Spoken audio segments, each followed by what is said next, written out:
that are not married and they're doing this incredible. Well, there's a myriad of things. I think first of all we have to go back to writer.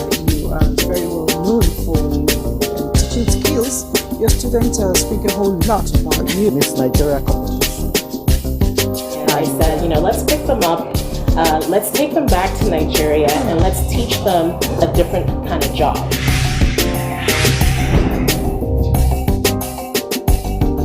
When God created the world, he sat back, looked at it, he was very happy, but then the happiness was not complete because something was missing, and that something was simply the woman. So he made Adam to sleep for a reason, because he knew that women are special creatures. He took his time and adored the women, both internally and externally.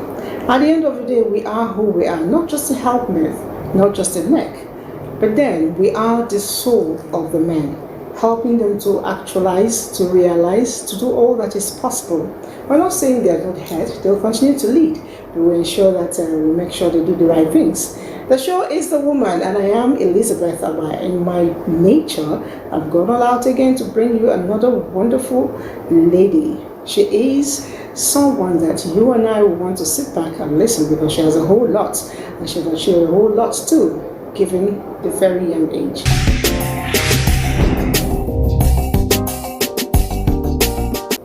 If you're just joining us, you're right on time. I advise you to sit back and have a chat with someone who is leading women in the apex. She is a national leader for women, APC Women National Leader. Yes, I'm sure you know the person I'm talking about. At a point in her life too, she was Commissioner of Health in Cross River State. She was a special advisor. I know that at a point she was very clinical doctor and did a whole lot. But let's get started by saying welcome to our leader.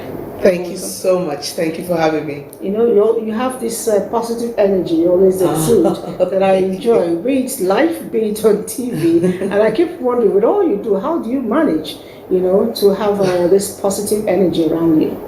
I think it's what you entertain and nurture. That's what grows. So for me, it's all smiles, and whatever I face, I believe we gotta kind of overcome it if I work hard.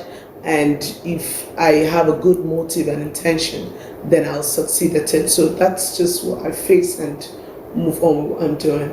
All right. I know you are a politician at the moment, and a lot of people think, okay, where did she come from? How did she just jump into politics? And I tell them, look way back in Unical. Yes. Oh, you got that. You were a vice president at the point? I was student union government. Okay. I was a vice president of student union government. I was also a chairman of health and HIV/AIDS in the students' parliament in University of Calabar. I've held different leadership positions growing up, right back all the way to school days. I used to be one of the prefects, and then of course I got into the university. I was the treasurer of Cross River State Medical Students Association, and then at some point I went into the parliament, and then I became the student union government vice president, and of course different exposure to politics, even though at that level, and leadership. In my church, I used to be the president of the youth. I held that position for 5 years, my youth fellowship, yeah. Every year you get re-elected? Exactly, every year I get re-elected. So I think on the 6th year, I did two things. Number one, I didn't show up for the election. And it was a deliberate act because I knew the Constitution says that you must be present to be elected. And I'm wondering, medical students, I have tried to interact with them. They kind of seem very solemn, but you were different. How did you manage? Did you do 10 years instead of 6 years? I mean, you couldn't have been doing I actually did 6 years, for 6 years. I never failed any exam in the medical school. My colleagues can attest to that. And I had very high grades. In my class, by the grace of God, I was a high flyer. And then for me, I just thought it was too monotonous. Have to spice it up. Yeah, like at some point in my 50s, I thought medicine was not what I wanted to do. I wanted a happy life. I thought every day you wake up, you go listen to people's problems. This one dies here, the next one is dying, somebody's crying, someone is in pain. Well, there's some joy when you go through with the patient and they recover and they're going home. You feel happy and the rest of it. And I just thought to myself, is this really what you want to do? Yes, I have the passion for people and I want to serve people and I want to bring succor. But do I want to do it through clinical practice, or do I want to influence lives of people in their millions all at once by making policies that would positively affect them? Indeed, that was how I had to bring in something else, so it can spice up my life. Because just reading school, lab, home, church wasn't too much of fun. You know, they say all work and no play makes Jack a dull boy. And then, of course, those of us that went through education, we also believe that the playway method is another good way of learning. Exactly. And learning from the medical field and then all of that has actually impacted in your activities today. It did. It did. Okay. It made me very hardworking and very serious with whatever I'm doing, very focused and committed. I saw a whole lot of it when you were commissioner in Cross River State. And at a point, I was flipping the NCDC page to find out when we're going to be checking in on Calabar, Cross River. It did come, but it took a long time. You were the Commissioner for Health and in charge of COVID at that time. What magic wand did you use to, put it? I mean, Cross River State is at the border town. Yes. So I expected you to have a very big spike. So I think we did a couple of things very early in the day. In January, even before we had any case of COVID in Nigeria, we had put people at the airport, at the seaport, all our land borders to screen people who are coming into the state. So we're the very first state in Nigeria that started that. We started it in January. I think that was on the 24th of January. This is following the cases which we have seen in Asia, China and the rest of that, which includes China and other places. So we had to be proactive to it and then really focus on prevention. And then another magic one that happened was the introduction of the face masks. Remember, the face mask was not being used in Nigeria. I remember when I said everybody in Cross River State must wear a face mask as they go into the street. We had a hit back, a pushback, even from the federal government saying, look, we have not said so in PTF, and so you cannot go ahead to use a face mask. And then we tried to explain that we have the primary responsibility of protecting our citizens. We went all the way to the grassroots to enforce it. Good enough, we had a governor who was an expert in that aspect of microbiology, and we equally had the garment factory that produced over 1 million face masks, cloth face masks, and we gave it to them free at the grassroots. So with this means of prevention, together with the hand sanitizer, and then that advocacy for people to continue to wash their hands, and then shutting down our borders. We shut it down, nobody comes into our state. We're not stopping people within the state from moving about and carrying out their businesses, but we're saying we don't want people from other states or other countries to pour into our state. So those were preventive measures which initially didn't go down well, but 6 weeks later the federal government reverted to it when WHO said everybody everywhere in the world should use face masks in public space, and that became the new norm. And I think the PTF, they were nice enough to acknowledge that we went ahead of them, and that was a good innovative step, and they gave us credit for it. All right, that actually brought a lot of your activity to the federal map. Yes. And then I was not surprised when you started vying for the national women leader for the APC. And I tried to follow up. I was like, oh my God, at the point my heart is with God. Is she going to make it? Is she not going to make it? If I was sitting on the other side monitoring the activities, I can how was imagine. it for you? Okay, sometimes when you're in the center of the drama, you don't really feel it that much. Really, it was quite new, and it's still new to a lot of persons, to have a very young person come into a political space at the apex of women leadership in the country. It's not been an easy one for some persons to observe. For me, it's just been yet another big opportunity to prove my value and really work hard. Hard work for me is something that one must apply themselves to every other day, and that's what I've been doing. It's been a wonderful experience working with women. It's been really, really very encouraging and wonderful, and I've learned a whole lot. Number one is patience, and then how to accommodate and tolerate people, because one of the leaders once said, if you are a leader, you must be ready to be a trash can where everybody will just come and dump on you and dump on you and dump on you, but you should be able to tolerate them. And for me, it's been a very enjoyable experience. It was really very stressful during the elections, because I was running round the clock with my women. Like, it wasn't sometimes easy. I was thinking some of those things were superimposed. You couldn't have been everywhere at the same time. I did 3 states in one day. So I woke up in Yobe after the campaign the previous day in Yobe. I came into Abuja, flew from Abuja to Enugu, did campaigns and spoke on the stage in Enugu, met with the chiefs and the people we need to meet with, and then returned back to Abuja and left for Lagos the same night.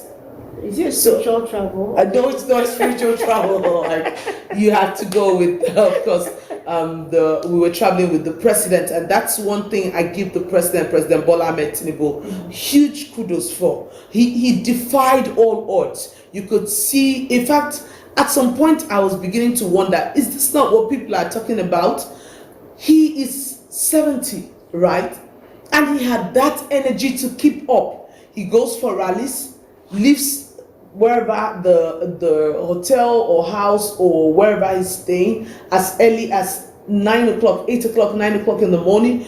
We are on trucks, screaming, shouting, campaigning till we get to the venue, and then we go ahead to speak to people for hours on ending, standing on your feet, dancing, chanting, hailing, just to keep life in the campaign. And then when you're done with that, you retire back to hold consultative meetings with people all the way till 2 a.m. the next morning.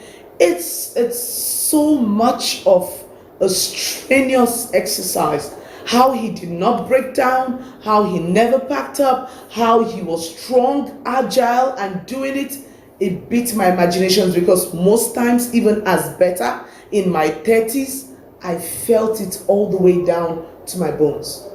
If I thought of politics, now you're telling me the reasons why I shouldn't be thinking about it. No, the reasons why you should be part of it. It's a game, really. Somebody has to win. So yeah. Not that the other ones were not good enough. Sure. You're there now. But there seem to be a lot of controversies going on at the moment. You want to share a bit of that? Oh, so there was a recent meeting with the president, and of course, I had initially done a list of over 100 women, including the 9 aggrieved women, and I was asked to reduce the list into badges. So the first badge will be just the state women leaders, and of course the wife of the president injected a few other women to go alongside with the state women leaders. The next badge was supposed to be the legislative arm and the 9 women who are aggrieved. And I tried to explain that to them. We went for the visit. We made an advocacy for everyone, every single woman. At this point in time, we should be pulling together to see how we can go with one front to get a 35% affirmative action in the Federal Executive Council, in appointments of boards and agencies and all of those. And we are just hopeful that this doesn't give a tell-off negatively on the women. Their only grievance is that they were not part of that visit. There were several other women that worked 100 times harder that were not in that room. But the president has said, I run an open door policy, and I'm happy to take you in badges.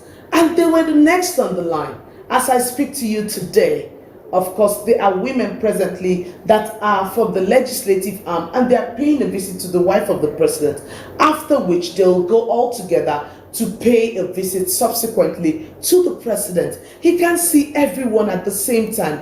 And if women don't understand this, and we support ourselves and we work together, we cannot achieve much. People will be appointed without being in that room on that day for that visit. So not being there should not give you the grievance to start going to say the women who went there were fake. Meanwhile, those women were real state women leaders that were screened by the villa security, and the president knows most of them. The woman leader from his state, he knows her. If she's a fake woman, he can tell. So when you go putting fallacies out there just because you were not part of one meeting, that they have plans to have you come in subsequently. Could it be exactly, it's really sad. Not proper communication? We did communicate. I spoke to the zonal woman leader from the Southwest. I communicated with her. And even before they went to press writing what they did, I did call them to say no, no, no, because I was given a hint. And I called them. I called the NEC member, Madam Omorige, and they were all together when I called them. I could hear their voices at the background. And I told her, I said, this action is not necessary. Right now, we are trying to see how we can get more women into governance. The minute they see that there is a division, they would capitalize on it. Men will naturally capitalize on it and say, no, no, no, I should be the one to represent my state, right? And then you have more men, and again, we don't meet the 35% affirmative action. We're fighting hard. And then we are fighting hard to make sure that this, so you see that at the end of the day, they become the losers. Right? The next batch, which will even be fewer and will give you more personal touch with Mr. President, is in the next week. And then you begin to fight, and then he says, oh no, I don't want to see you again, or something. So how does that help you? Okay. Anyway, we're not going to continue the fight. I'm sure that they're going to come around, and we're engaging. Yeah, sure. When you mentioned Mr. President, I quickly remember what's going on at the moment.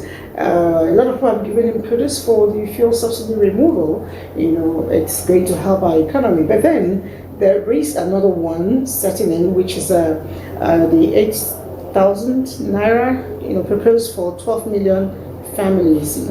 What's your take on that? Is there something we're not understanding? So I think maybe the way it was framed and sent out might not have gotten the message out the way it should have gone out, right? And as we speak today, I'm happy that the president has called for a review of the 8,000, because he's a very responsive president who hears the yearnings of his people and is ready to make adjustments that sits in well with everyone. One thing we must understand is that Nigeria has over 130 million poor persons. That's huge. And this is by the statistics from the UN and of course the Bureau of Statistics and the World Poverty Clerk and all of that. Now we also have those who they say are in extreme poverty. Extreme poverty, so they can't have about 1.9 or that's $1.09 a day. They live under that a day.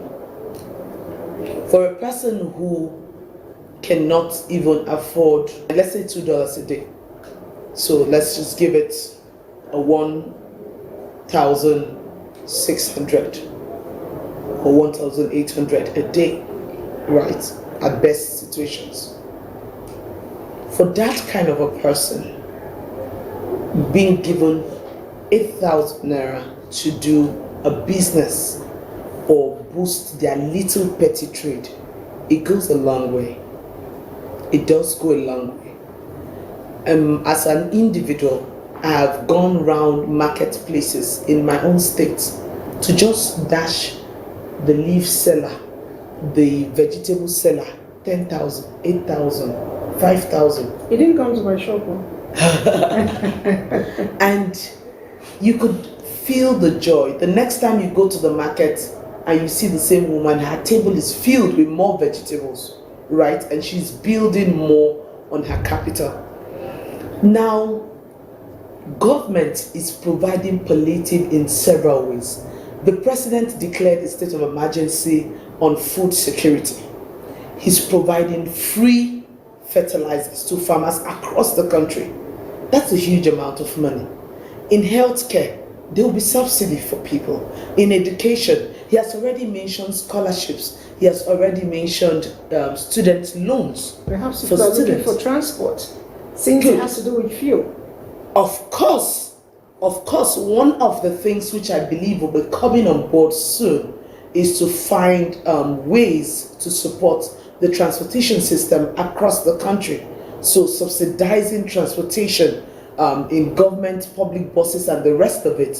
Of course, in the UK, you can enter into a black cab from Heathrow Airport to central London and you will pay close to 80 or 90 pounds. And you can still enter the underground train station from Heathrow through the Piccadilly all the way to central London and you pay just 4 pounds.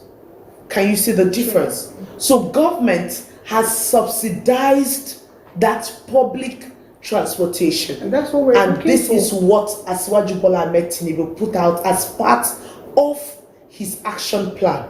He's trying to set his government. He's trying to bring in ministers and the rest of that. There's so much he can do as one person, right? He's trying to put together his team. Once his team comes in place, you'll begin to see policies being rolled out with full implementation that will bring succor and bring the... So this 8,000 naira is just one tiny bit in a whole package that is being put out by the president to Nigerians. So for me, the answer to Nigerians is little patience, just a little patience. Government is taking shape and we'll hit the ground running. All right, I'm sure Nigerians are listening. We'll try to be patient. So then, women, we still want to know, since you are the apex for us, what's the water, like for us in terms of actualizing our 35%? We want to see more of ourselves. Well, like I used to tell people, you don't take coal to Newcastle. Asiwaju Bola Ahmed Tinubu, our dear president, he is a promoter of women, beginning with his wife, who holds the record of being the first female to have been through the Senate for 3 consecutive times. No woman has had that record before. So charity began at home. He ran with a deputy governor who was a woman when it was not even fashionable to do so. The president also went a step further to put the head of judiciary, head of civil service in Lagos as far back as a woman. This is a time where women were not even seen in political space, maybe 1 or 2 big names and the rest were just pushed to the back burner. He still went that far to do that for women. So with those kind of antecedents, it's easy to tell. Already he has made some appointments into his cabinet. He has appointed 10 special advisors so far. Out of the 10, 4 are women. So we even have 40%, which is beyond what we are begging for. What will happen if we get 50%? No. I think nothing would actually happen. It will be beautiful because we'll be like our counterparts in Rwanda, Kenya, and all the African countries, and even outside Nigeria. All right, I've been talking with you a long while in a political, space. I want to know, you're first and foremost a public health expert, a clinician, and all of that. Do you still remember how to use the needle and syringe if need be? Oh yes.